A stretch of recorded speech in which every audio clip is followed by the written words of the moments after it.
Watch Earth's continents slide backward through time. 7 landmasses merge into one alien supercontinent. It has happened at least 4 times before. Stay, and you'll see every vanished world Earth wore before Pangaea. Plus the next supercontinent scientists are mapping. Here's a surprise. Pangaea, the one everyone learns about, wasn't Earth's first, only the most recent of at least 4. Geologists call this the supercontinent cycle. Continents drift together, weld into one, then tear apart, roughly every 500 million years. Pangaea assembled 336 million years ago, then tore apart 200 million years ago into today's 7 continents. But Pangaea had ancestors of its own.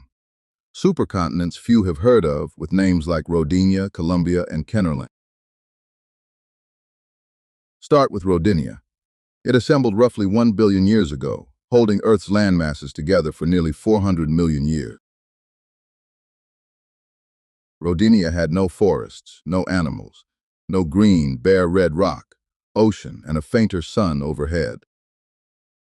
Rodinia broke apart 750 million years ago. The planet may have frozen pole to pole. If that surprises you, subscribe. So how do scientists know any of this happened?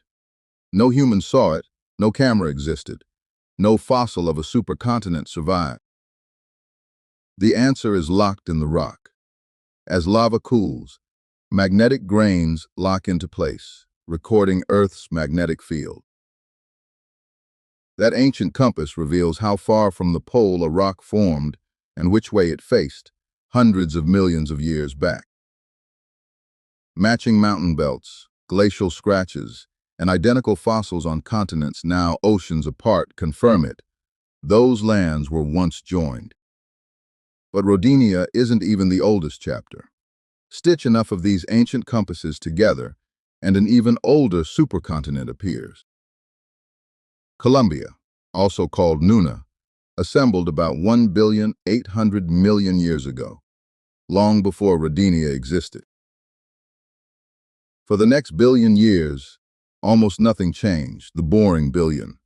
Continents drifting, life staying simple. Columbia broke apart, drifted for hundreds of millions of years, and rebuilt into Rodinia before animals existed.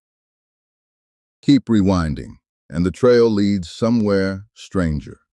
A supercontinent, from when Earth's air held almost no breathable oxygen at all. Kennerland formed around 2,700 million years ago, the earliest supercontinent most geologists confidently name. Its rise coincides with 2 events: oxygen flooding the atmosphere for the first time, and Earth's first global deep freeze. Weathering rock across that single vast landmass may have pulled enough carbon dioxide from the sky to plunge the planet into ice. The first supercontinent may have triggered the first ice age, and the oxygen every animal alive today breathes. Beyond Kennerland, the record thins. Some argue for even older landmasses, Valbara and Ur, reaching back over 3 billion years. Rocks that old are rare, deformed, and scattered, reconstructed like a puzzle missing most of its pieces, one clue at a time.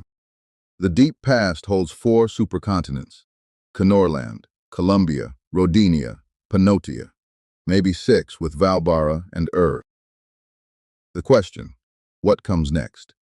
Geologists are mapping Earth's next supercontinent, arriving in 250 million years. 4 rival models compete: Novo-Pangaea, Pangaea Ultima, Orica, and Amasia, hinging on whether the Atlantic or Pacific closes first.